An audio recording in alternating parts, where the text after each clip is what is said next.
Well, I don't think there's any question that Emmett Johnson of Holy Angels High School is the rushing king of Minnesota.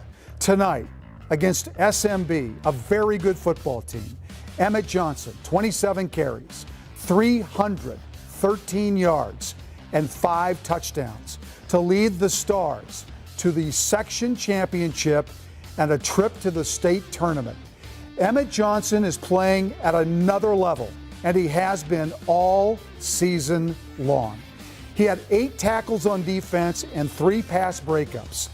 Wow. Final score, 42-6 in favor of Holy Angels. They advance. No score second quarter. Andrew Thorwald decides to keep it himself, scrambles to the far side and makes his way into the end zone. 2-point try is no good, but North Branch strikes first. Grand Rapids, though, immediately responds. 2 plays later, handoff to Jack Cleveland, who weaves his way through the middle and is gone 50 yards to the house. Extra point is good as the Thunderhawks take the 7-6 lead, but North Branch would respond and lead 12-7 for much of the game. Late in the fourth now, Thunderhawks still down 5. Give it to Cleveland again, who punches it in from 9 yards out. Thunderhawks take the lead. They hang on for the 14-12 win and are your Section 7 4A champs and are state bound. We head out to the Rochester Regional Sports Stadium. PEM taking on Cannon Falls. This game was delayed for 45 minutes due to a power outage. First quarter, the Bulldogs showed they were ready to play early. Jason Files hauls in the pass from Connor McGuire. He takes it into Bomber territory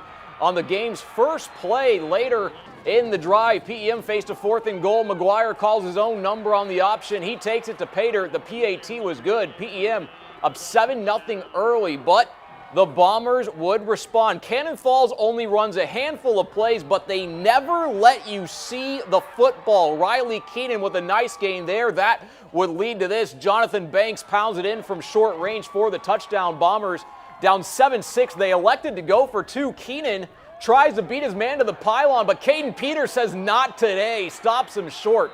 Big play there. Second quarter, Bulldogs still up 7-6. Cannon Falls is inside their 10-yard line, but the PEM defense stands up, makes a 4th down stop to preserve the lead. PEM pulls off the upset. They beat Cannon Falls 21-18. Let's head to Molosky Stadium now for Section 7 3A. Esko taking on Aiken. First quarter, handoff goes to McCoy Parrish. He heads to the far sideline, then breaks it back inside, and Parrish, he's gonna make a wave to the stands. 74-yard house call to the end zone. Esko up 7-0 after 1 to the second. Ball inside the 5. Nolan Witt gets the rock, and he punches it in for 6. Eskimos led 14-8 at the break. Let's jump to the fourth now. Game tied at 14. 3rd and very long for the Moes. Joey Antonucci floats this one up to the sideline, and Carter Zazolka comes down with it for the first down. Are you not entertained? Same drive. This time, it's 4th and 20 for Esko. Antonucci drops back, and McCoy Parrish makes the one-handed grab for another first down. In the words of Jim Halpert, what is going on? But the Eskimos would not get into the end zone. Instead, on 4th and goal, Wyatt Stankiewicz comes in for the field goal and splits the uprights there. When was the last time you saw a game-winning field goal in northern Minnesota? Well, that would be on this night. Esko hangs on for the win, 17-14 to capture their second straight Section 7 3A championship. The night belongs to this guy, Jalen Washington. 16-yard touchdown right here. Jalen Washington. This is a 37-yard run by the running back who is having a monster season. He just breaks tackles. That's all he does. He outruns defenses. He scores touchdowns. Minneapolis North wins big, 42-6. They're going back to state. Breck, St. Croix Lutheran. What a night for Charlie Reichs. He has been doing this all year long. Number 2, takes it in, off the bootleg, touchdown, or near touchdown. Second quarter, or into the end zone rather. Reichs on defense with the interception on the play here. I'm telling you, he just does everything for Breck, and he does it well. The Breck Mustangs, winners tonight, 45-13. They're going to the state 3A tournament. Out at Janesville Waldorf Pemberton, Section 2 2A title game between Blooming Prairie and Maple River. Awesome Blossoms not only the top seed, but the #1 ranked team in the state. Eagles would like to spoil the night, however. It's a 19-12 lead for Maple River after one half of play. That was Mason Shermer on a long touchdown run. This game turns into a blowout in the second half. Eagles putting on a show in the section title game. Bowden Simon punches it in on the short run. Later, Landon Fox on the bootleg hits Mason Frank across the middle. He'll take it all the way in for the score. Maple River with the upset of the year. Eagles take down #1 Blooming Prairie to advance to the Class 2A state tournament.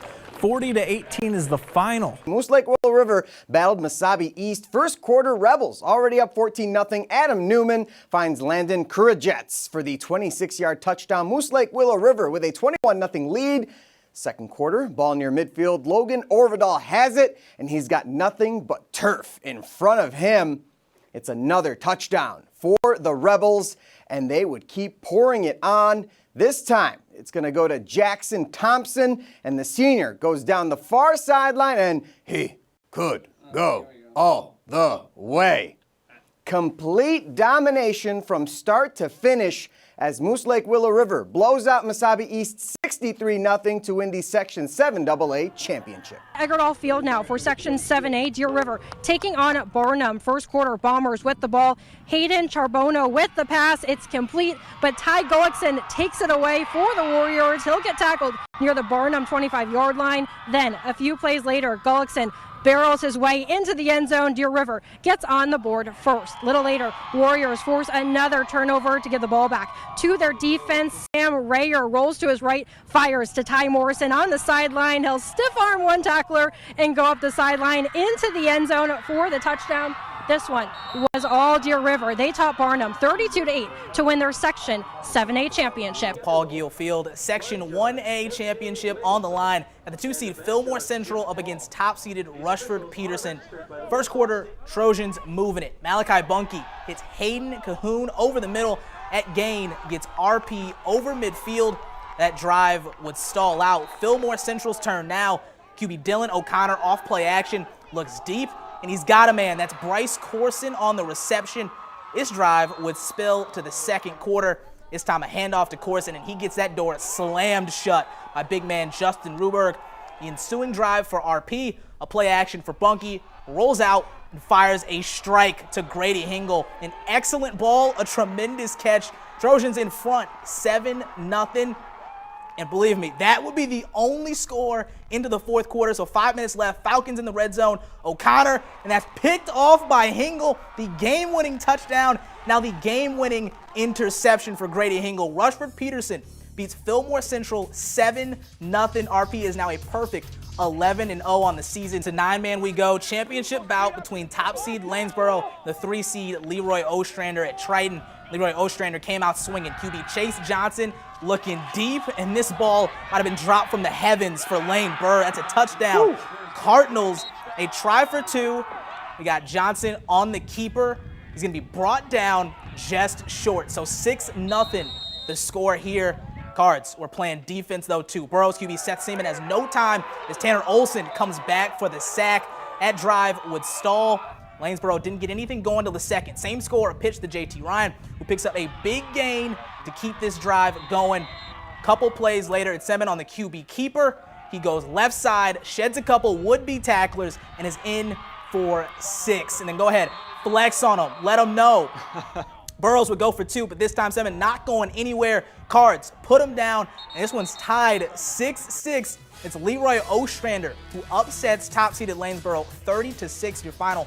Teams had only one loss all season each as they battled up at Mesabi East, and this one got out of hand right from the get-go. Second quarter, Riley Bush takes it to the outside, and he could go all the way. And into the end zone, 37-yard touchdown. MIB led 46-0. Cherry would finally get on the board. Bo Berry with the rock. He shoves away tacklers and yeets another one. Isn't that what the kids call it? He scores the touchdown as they try and build some momentum, but the Rangers were having none of it. Asher Zubich scores from 5 yards out. MIB says RIP to Cherry as they win it 66-20. The Rangers are heading back to the state tournament. In the other 9-man championship, Ogilvie and Southridge battled for Section 5. First quarter, ball near midfield. Colby Milbrandt drops back, fires down the sideline for Andy Berg, who makes the catch and takes it to the house. Lions dent the scoreboard first. A little later, they would get the ball back. Handoff goes to Caleb Feldy, and he'd find the end zone as well. Ogilvie already up double digits, and they would keep rolling all night. Milbrandt keeps it here for the touchdown. Ogilvie wins big 42-0. They are champions of Section 5.